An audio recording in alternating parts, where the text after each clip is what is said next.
Assalamualaikum warahmatullahi wabarakatuh. Kami calon guru penggerak Angkatan 9 Kota Pekanbaru akan melakukan demonstrasi kontekstual modul 2.3 coaching untuk supervisi akademik. Saya Afdol SAGMA berasal dari SMP Negeri 6 Pekanbaru. Saya Yulinda Eshub dari SD Negeri 118 Pekanbaru. Kenalkan, saya Nurul Fitriani dari SD Negeri 55 Pekanbaru. Di sini kami berperan sebagai observer, sebagai coach, dan sebagai coachee. Selamat menyaksikan. Anak yang mandiri, kreatif, bernalar kritis. Assalamualaikum Uli. Waalaikumsalam Bu Nurul. Kali ini kita adakan supervisi ya. Supervisi sebelum melakukan Ibu akan coaching dengan Bapak Abdul. Iya benar Bu Nurul. Sore ini Budi akan coaching dengan Pak Abdul. Nah, sedikit Ibu melakukan percakapan coaching ini ada yang ingin sedikit Ibu sampaikan. Ya, Silakan Ibu. sedikit ini Bu mengingatkan kembali ya diskusi tentang rubrik penilaian percakapan coaching ini. Oh, rubrik penilaian budaya.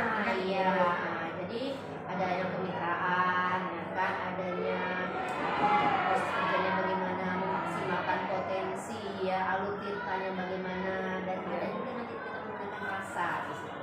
Jadi nanti di situ saya akan minta Uli dengan Pak Abdul bagaimana melakukan praktik coaching tadi.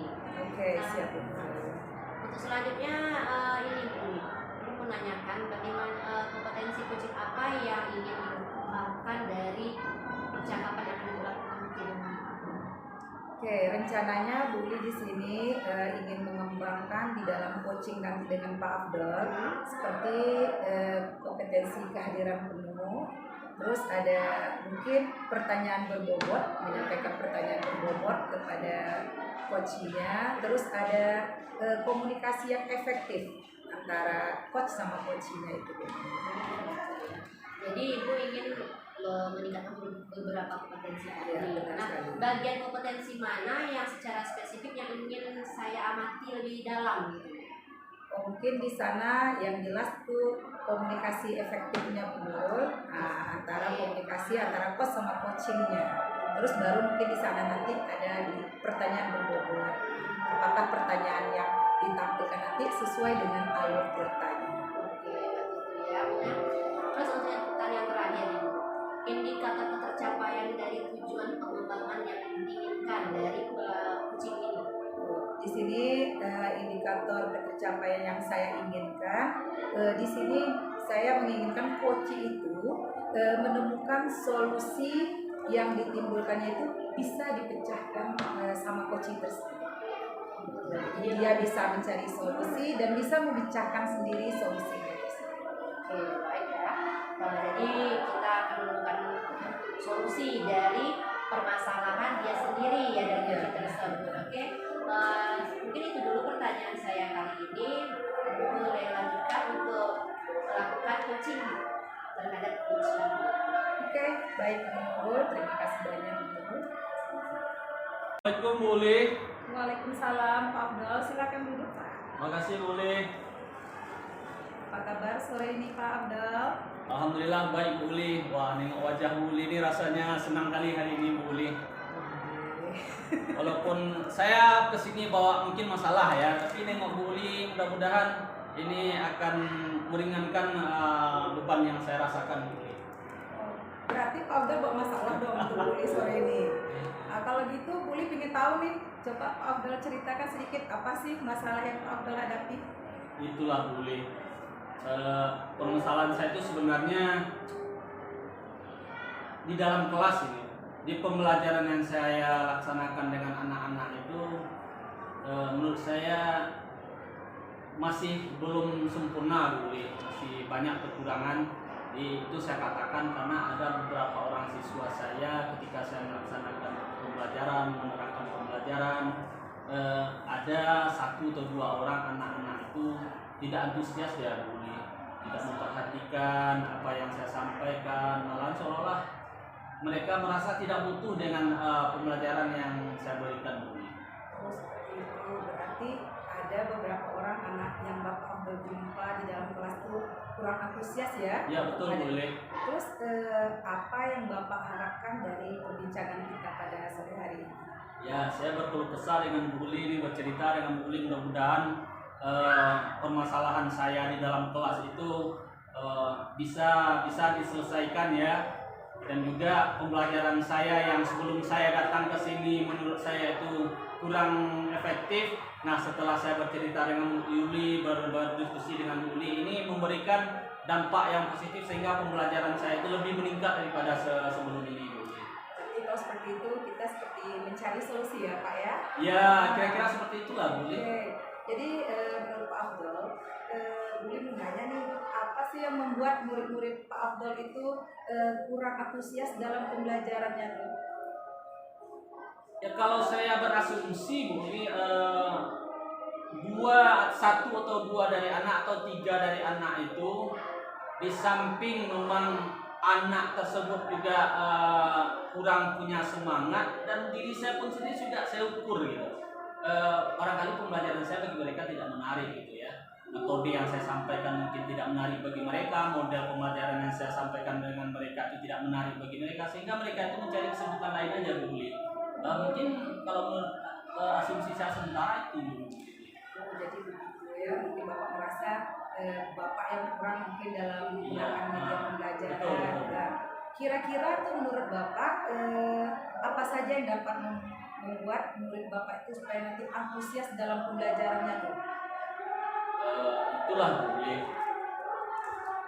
Kira-kira jalan yang harus saya tempuh itu tentu memberikan pembelajaran yang menarik bagi anak-anak ya. Ya, selama ini saya akui juga nih, Bu Uli, pembelajaran saya itu monoton, tidak apa ya, masih konvensional, boleh dikatakan seperti itu ya. Sehingga saya sering seolah saya berceramah dengan anak-anak mendengar ya. Sementara kebutuhan anak-anak kita pada hari ini kan memang dengan tuntutan zaman mereka ya, pembelajaran itu harus menarik bagi mereka dan kita sesuaikan dengan alam mereka mungkin itu. Jadi selama ini saya memang ya ceramah, menyampaikan materi, tujuan pembelajaran saya harus dicapai tanpa memikirkan anak-anak saya. Wah, saya nih sangat sependapat nih dengan Pak Afdal nih. Lalu kalau begitu menurut pendapat Pak Afdal, apa saja yang bisa membuat murid-murid kita tuh supaya asik dan tidak bosan pada waktu pembelajarannya? Barangkali kita pakai model pembelajaran yang kooperatif lah ya, memenuhi kebutuhan siswa. Mungkin saya mau kalau sekarang itu kan model pembelajaran PBL ya, kemudian PJBL gitu ya. Jadi anak-anak itu memang tertarik dengan pembelajaran kita, dan itu tentu saya harus belajar banyak, Bu Uli, dengan model-model pembelajaran itu, dan saya menggali lagi begitu. Oke, itu satu ide yang sangat bagus ya Pak Afdal. Kalau boleh tahu untuk media pembelajaran yang bagaimana yang Bapak gunakan agar menarik, tadi kan udah Bapak sebutkan ya. Iya. Nah, terus apakah mungkin di kelas nih supaya menarik tentu Bapak mengadakan mungkin ice breaking atau apa semacamnya itu? Iya Bu Uli, betul. Maksud saya seperti yang Bu Uli sampaikan itu, ya mungkin dalam proses pembelajaran nanti kita sendiri dengan ice breaking-nya, kemudian diferensiasi kontennya, diferensiasi prosesnya, dan mungkin juga produknya, Bu Uli. Karena anak-anak itu kan seperti yang kita cerita tadi, yang kita sebut tadi itu ya, tidak semua anak itu sama dalam penerimaan pembelajaran, ya, gaya belajar mereka itu tentu berbeda-beda gitu. Tapi saya juga berusaha nih Bu Uli, karena hari ini saya dengar-dengar juga dari kawan-kawan ya, sekarang itu yang apa itu kan pembelajaran apa namanya Bu? Berdiferensiasi gitu. Jadi saya nih harus belajar nih bagaimana pembelajaran berdiferensiasi itu terlaksana dengan anak-anak sehingga menarik, dan yang terpenting saya berusaha dan belajar juga bagaimana kebutuhan belajar siswa itu akan tercapai. Ya, ice breaking tadi mungkin salah satu caranya ya. Kemudian saya harus mempelajari bagaimana gaya belajar anak saya, minat belajar anak saya, dan juga profil belajarnya juga mungkin ya. Wah, luar biasa Pak Abdul. Nih boleh yakin nih pasti nanti murid-murid Bapak ini sangat antusias ke depannya nih. Ya, harapan saya seperti itu, Jadi sekarang nih Pak, rencana Bapak untuk menyelesaikan masalah ini bagaimana? Itulah Bu Uli, saya sudah mempersiapkan rencana ini sebelum saya sampai ke Bu Uli ini. Rencana itu apakah mungkin saya laksanakan atau tidak ya, saya ukur juga kemampuan saya ya, seperti tadi Bu Uli, saya harus dalam pembelajaran itu yang biasanya dari jam pertama sampai jam kedua atau jam ketiga itu tak ada jedanya ya, saya memaksakan materi-materi sama anak. Mungkin ice breaking adalah salah satu caranya mungkin ya untuk membuat anak rileks, membuat anak tertarik begitu. Dan juga saya harus bertekad nih Bu, dan rencana kedepannya saya akan membagi materi saya itu sesuai dengan kebutuhan anak. Saya coba gitu kan, mungkin saya melalui video ya, jadi saya juga membuat media pembelajaran yang gambar gitu ya, dan juga mungkin poster ya. Ya kita coba satu-satu lah nanti Bu Uli bagaimana nanti kita menarik pembelajaran. Harus sekali rencana Bapak ke depannya Pak ya. Oke, mudah-mudahan bisa realisasi. Amin. Oke, selanjutnya apa komitmen Bapak terhadap rencana Bapak ini? Ya komitmennya ya tentu saya harus mempersiapkan diri untuk itu. Jadi saya harus mempersiapkan rencana pembelajaran saya, modul ajar saya, kemudian media pembelajaran saya harus membuat itu dengan semampu saya dan sesempurnanya begitu. Jadi mudah-mudahan dengan itu modul ajar saya, media pembelajaran saya itu bisa sinkron, dan juga yang terpenting tadi anak-anak saya itu bisa terpenuhi untuk belajarnya. Oke, luar biasa Pak Abdul ya. Semoga nih Bu Uli sangat mendukung sekali dengan rencana apa yang telah Bapak buat. Mudah-mudahan semua itu sesuai harapan Bapak ya Pak. Iya Bu Uli. Oke. Terima kasih Bu Uli. Sudah ya kita berbincang-bincang. Kalau enggak berbincang dengan Bu Uli tadi kurang apa juga, saya nih buntu saya rasanya Bu Uli. Apa yang saya harus lakukan gitu nih, dengan berdiskusi inilah bisa ide-ide yang saya bacakan, yang saya sampaikan Bu Uli tadi ini, karena saya duduk di sini dan bercerita dengan Bu Uli munculnya tadi. Terima kasih banyak Pak Abdul. Oh ya, saya terima kasih Bu Uli, mudah-mudahan ini menjadi amal ibadah lah.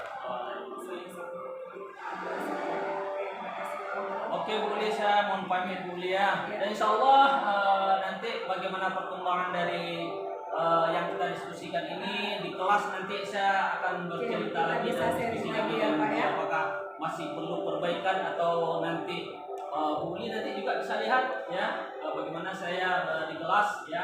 Mudah-mudahan nanti kalau ada kritikan mohon nanti ya Bu Uli ya sampaikan.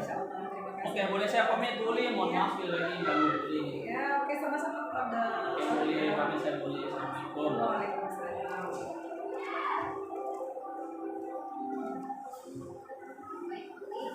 Tadi saya sudah melihat ya bagaimana Ibu melakukan supervisi coaching kepada Pak Abdul sebagai coachnya ya, yang memiliki masalah dan dia cepat nih cerita sama Ibu ya.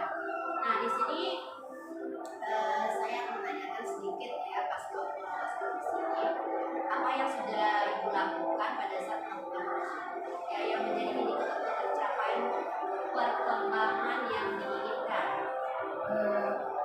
Ini ya Bu Nurul, tadi saat di coaching ya, Itu yang si coach saya tadi itu Pak Afdol itu sudah luar biasa, yang mana dia sudah bisa sesuai menjelaskannya dengan alur ceritanya. Jadi di sana sudah jelas tujuannya, identifikasinya apa, terus sudah nampak rencana aksinya dan tanggung jawabnya. Jadi itu sudah jelas dari coaching dia tadi.